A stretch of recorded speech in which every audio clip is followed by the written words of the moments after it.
Hi friends, welcome to my channel Vishnuvardhan, voice of Vishnuvardhan. అయితే ఇదేంటే match overview, మొత్తంగా ఓవర్గాల్గా ఏం జరిగింది మ్యాచ్లో మనం మాట్లాడుకుందాం. అయితే మీకు తెలిసిందే కదా, ఐపీఎల్ మ్యాచ్ జరుగుతుంది. Chennai super Kings versus RCB. అది చపాక్ స్టేడియంలో జరుగుతుంది. చెన్నై టాస్ గెలిచి బౌలింగ్ తీసుకుంది. బౌలింగ్ మంచిగా ఆప్షన్ పరిగణిస్తారా అంటే లాస్ట్ దాకా వెయిట్ చేయండి చెప్తారు. అయితే ఫస్ట్ బ్యాటింగ్ తీసుకున్న ఆర్సీబీ ఏంటంటే స్పిన్ సాల్ట్ 32 రన్స్ కొట్టారు. తర్వాత విరాట్ కోహ్లీ కూడా 30 రన్స్ కొట్టాడు. వాళ్ళ ఓపెనింగ్ పార్ట్నర్షిప్ 45 రన్స్ దగ్గర వికెట్ పడింది. తర్వాత రెగ్యులర్ ఇంటర్వెల్లో వికెట్లు కోల్పోవడం, ఒక పట్టికలు కొట్టాలనుకుంటే కొట్టలేకపోయాడు. పట్టిదారు కొట్టాడు. తర్వాత మిడిల్ ఆర్డర్లో పెద్ద గేమ్ ఇంపాక్ట్ చూపలేదు. రెగ్యులర్గా వికెట్స్ పడిపోతున్నాయి. అండ్ స్కోరింగ్ రేట్ తగ్గించుకోకుండా వాళ్ళు స్కోర్ని పెంచుకుంటూ వచ్చారు. లాస్ట్లో అది కెప్టెన్ పటిదార్ అవుట్ అయిపోయిన తర్వాత ఇంకా మ్యాచ్ ఏముందిలే అనుకున్నాం అందరూ. భువనేష్ కుమార్ వచ్చారు. ట్రైలెండర్స్ వచ్చేటప్పటికి ఇంకా మ్యాచ్ మన చేతిలోంచి వెళ్ళిపోయింది.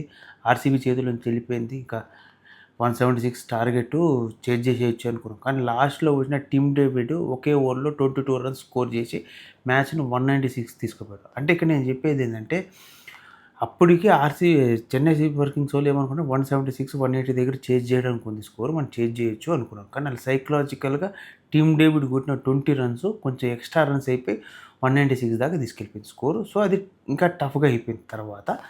తర్వాత ఇన్నింగ్స్ గ్యాప్ తర్వాత వచ్చిన చెన్నై సూపర్ కింగ్స్ గురించి మాట్లాడుకుంటే, చెన్నై సూపర్ కింగ్స్ గారు ఫస్ట్ నుంచే పెద్ద ఇంపాక్ట్ ఏం చూపించలేదు. 8 రన్స్ దగ్గర ఒక వికెట్ పడింది, 8 రన్స్ దగ్గర 2 వికెట్స్ పడి, తర్వాత రెగ్యులర్ ఇంటర్వెల్స్లో 50 లోపల 4 వికెట్స్ పడిపోయి, అది కూడా 7 or 8 అవర్స్ దగ్గరకు వచ్చాడు 50 అయింది. తర్వాత అక్కడి నుంచి ఇంకా స్లో అయిపోయింది ఇలా బ్యాటింగ్. ఎంత స్లో అయిపోయిందంటే 100 అవ్వడానికి 16.1 అవర్స్ పట్టింది. 15.4 అవర్స్ దగ్గర 100 అయింది, గుర్తులేదు సరిగా. అక్కడ దాకా మ్యాచ్ని తీసుకెళ్ళిపోయారు. తర్వాత ఏంటంటే రెగ్యులర్ ఇంటర్వెల్స్లో వికెట్ పడి అప్పటికి 7th వికెట్ 6th వికెట్ పడింది. 6th వికెట్ పడిన తర్వాత అందరూ ఏమనుకుంటారు, ధోని ఇప్పుడు వస్తాడు అనుకుంటే, ధోని ఎప్పుడు వచ్చాడంటే రవిచంద్రన్ అశ్విన్ వచ్చిన తర్వాత 8th డౌన్ వచ్చాడు ధోని. అంటే ధోని ఎప్పుడు 6th డౌన్ 5th డౌన్ వచ్చే ధోని 8th డౌన్ రావడం అనేది ఫ్యాన్స్ కొంచెం డిసప్పాయింట్మెంట్. అక్కడ స్టేడియం క్రౌడ్ చూస్తుంటే ఎట్లా అనిపించింది అంటే, చాలా డిసప్పాయింట్మెంట్గా, నీరసంగా, అందరూ చాలా నీరసంగా ఫీల్ అయిపోయారు. అన్ని నేను మెయిన్గా చెప్పాలనుకుందంటే, ధోని మీద చాలా ఆశలు పెట్టుకొని ధోని బ్యాటింగ్ చూడాలనుకుని వచ్చిన వాళ్ళందరికీ పెద్ద నిరాశే. ఎందుకంటే ధోని ఎప్పుడో లాస్ట్కి వచ్చింది, కొట్టాడు. కానీ పెద్ద కొట్టిన తర్వాత స్కోర్కి పెద్ద ఇంపార్టెంట్ అవ్వలే. మళ్ళీ ఏంటంటే స్కోర్ దగ్గర దగ్గర తీసుకెళ్ళాడంటే 50 రన్స్ తేడాతో ఓడిపోయారు ఎవరు, చెన్నై.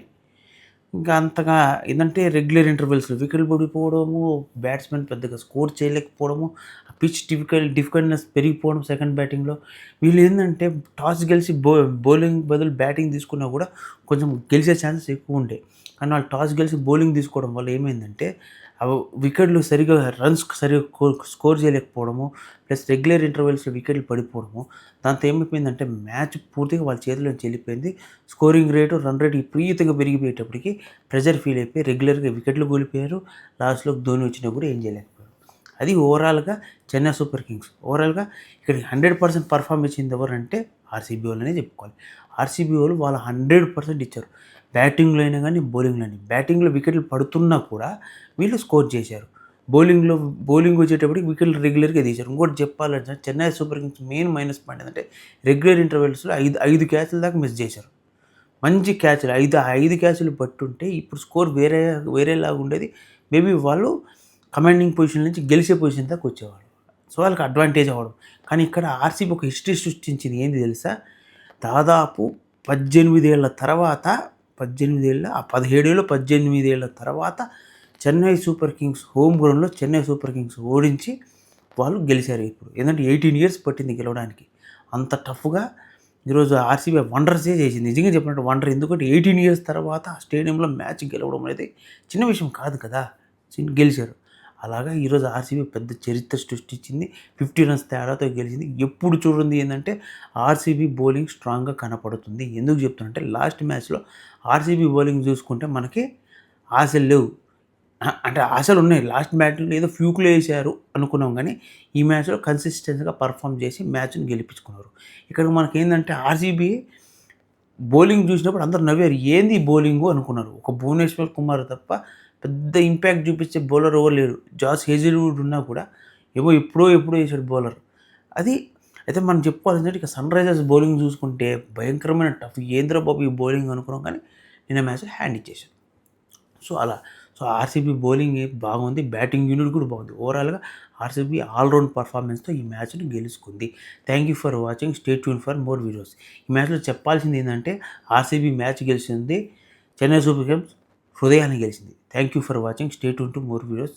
ఇలాంటి మోర్ వీడియోస్ కోసం నా ఛానల్ లైక్ చేసి సబ్స్క్రైబ్‌తో పాటు బెల్ ఐకాన్ నొత్తి ఆల్ ఆప్షన్ ఆన్‌లో పెట్టుకోండి. కింద కామెంట్ చేయండి. Thank you for watching. Stay tune for more videos.